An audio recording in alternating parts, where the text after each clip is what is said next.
Bonjour à tous, et ce soir c'est tuto vidange sur un CB500 de 97. Derrière la caméra j'ai réussi à recruter Laurence, fidèle compagnon de mécanique. Et on va s'attaquer à cette petite vidange. Donc c'est une opération qui est très simple. Sur ce modèle de moto, c'est à effectuer tous les 6000. Moi je le fais tous les 5000, comme ça 30, 40, 45. De toute façon c'est marqué dans votre manuel d'utilisateur sur la moto. Et c'est une opération relativement simple.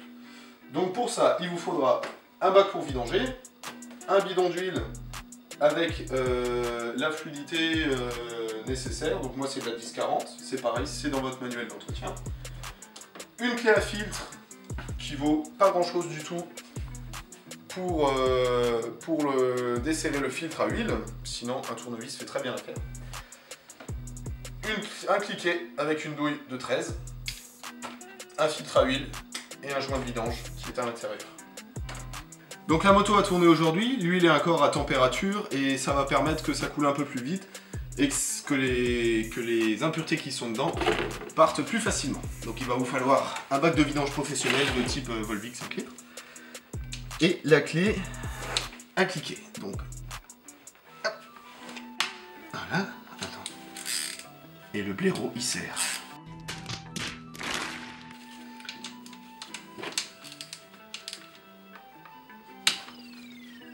Voilà. Juste un petit coup. Et attention, voilà. Ça, on va mettre de côté. Et on va le nettoyer. Et ensuite, on se retrouve quand ça a fini de couler. Alors, on a récupéré notre écrou de vidange. Donc, l'ancien joint, vous le jetez. Voilà, ça coûte 1 € la boîte de 5. Ça se change à chaque vidange. Et vous mettez un nouveau. Donc moi c'est un écrou aluminium. Ce que vous pouvez faire aussi, si votre moto n'est pas équipée, c'est d'acheter un écrou de vidange équipé d'un petit aimant. Et comme ça, toutes les petites impuretés métalliques viennent se coller à l'aimant. Donc ça se change, et une fois que ça a fini de couler, on va le remettre en place. Donc là, notre huile a quasiment fini de tourner, hein, donc on va pouvoir essuyer le tout. Donc là, pas bouger. Ça bouge toujours un petit peu, mais c'est pas grave. On va pouvoir remettre notre écrou de vidange sans le faire tomber dedans, c'est plus appréciable. Et on va serrer ça tranquillement. Alors pour l'écrou de vidange, ça sert à rien de le serrer à bloc, parce qu'après vous vous retrouvez comme moi à le desserrer, comme un galérien. Donc voilà, vous serrez, pas excessivement, juste pour que ça fuit pas. Ensuite, une fois que vous aurez fini votre vidange et que vous aurez fait quelques dizaines de kilomètres, vous regardez en dessous que ça fuit pas, quoi. Donc pour les roues de vidange c'est bon, maintenant on n'a plus qu'à changer le filtre à huile et ensuite on fait le plein. Donc maintenant, le filtre à huile, donc vous utilisez ou votre clé à filtre, ou alors si vous n'avez pas de clé à filtre, vous prenez un tournevis, vous tapez dessus, vous le transpercez et vous faites levier et ça le dessert. Une fois qu'il est bien débloqué, on peut le desserrer à la main sans problème. Voilà. Là c'est bon, ça suffit, il vient. Hop. On remet notre petit bac de vidange en dessous parce qu'il y en a toujours un peu dedans. Voilà. On va y arriver. Il faut un petit peu de dextérité. D'où le bac de vidange. Voilà. Donc le filtre à huile, vous le remettrez dans votre ancienne boîte et après avec l'huile direction déchetterie. Donc pour le filtre à huile, votre nouveau filtre à huile, donc vous regardez déjà qui colle avec l'ancien. Donc que les deux trous soient grosso modo les mêmes et que le joint soit les mêmes, parce qu'il y a différents modèles. En général, si vous le prenez chez votre concessionnaire, il y a très peu de chances qu'il se trompe, mais il vaut mieux vérifier. Pour le nouveau, il y a une petite opération très simple à faire. Vous prenez un doigt d'huile, voilà.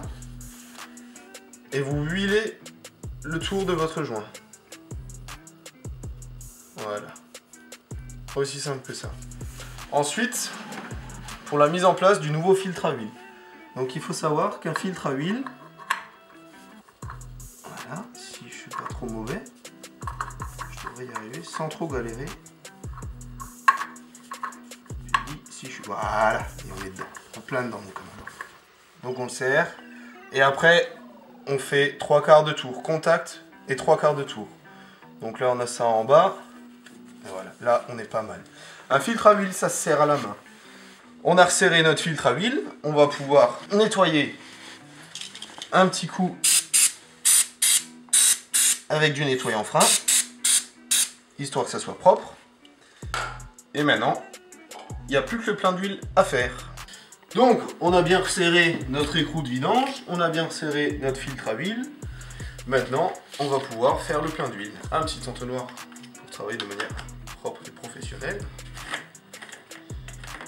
Et on va mettre le plein d'huile. Alors, si vous n'avez pas la contenance du carter de votre moto,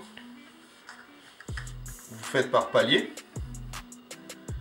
Et vous mettez en général par palier d'1 litre ou quelque chose comme ça. Et vous faites le niveau avec la petite tigette de temps en temps.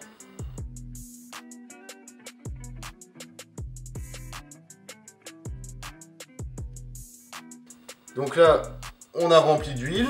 On va tester le niveau. Donc on teste au fur et à mesure que vous remplissez si vous n'avez pas la contenance de votre carter. Et là, vous voyez, on est quasiment au niveau max. Donc normalement, il faut être entre les deux. Là, le truc qui s'est passé, c'est qu'on a fait le plein du filtre à huile. Donc, quand on va démarrer un petit peu la moto, ça va remplir le filtre à huile et le niveau va rebaisser. Donc on fait tourner un petit peu et ensuite, on refait un appoint. Donc vous voyez, là on a une moto neuve de 45 000 km qui sort du rodage. Donc, on fait tourner légèrement la moto. Ce qui va se passer, votre témoin d'huile va rester un petit peu allumé. Le temps qu'il se remplisse. Voilà. Donc on laisse tourner pas longtemps, histoire que l'huile circule et que le niveau se fasse. Voilà. Normalement, ça va déjà suffire. Et on va regarder, on fait une dernière fois le niveau, et puis on a bon.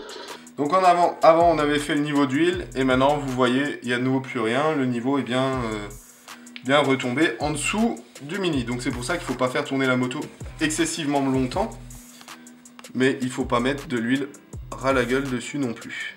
Donc là c'est vraiment le niveau final, et il ne faut pas en mettre excessivement non plus, sinon vous êtes bon pour une deuxième vidange et recommencer.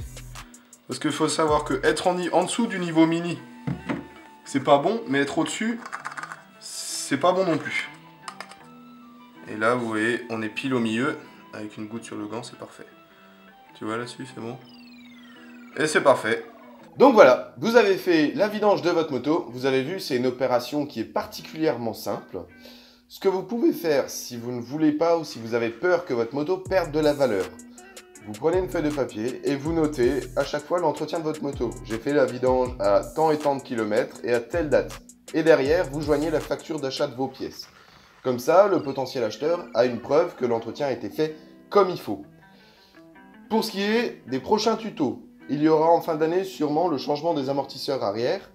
Et prochainement, d'ici un mois à peu près ou deux, le changement de tout l'éclairage de la moto à LED, c'est-à-dire phare, veilleuse, clignotant, feu stop, intégralement tout, pour qu'on voit vraiment s'il y a une différence avec l'origine et si on est vraiment mieux vu sans avoir à mettre des longues portées à des prix exorbitants. J'espère que cet épisode vous aura plu et je vous fais à tous des bons gros V bien massifs des familles. Sur les anciens feeds, vous voyez, vous avez des numéros 1, 2, 3, 4. Et dessus, en français, normalement, c'est marqué Achtung, Attention, Caution, Achtung, ah bah non, c'est pas en français.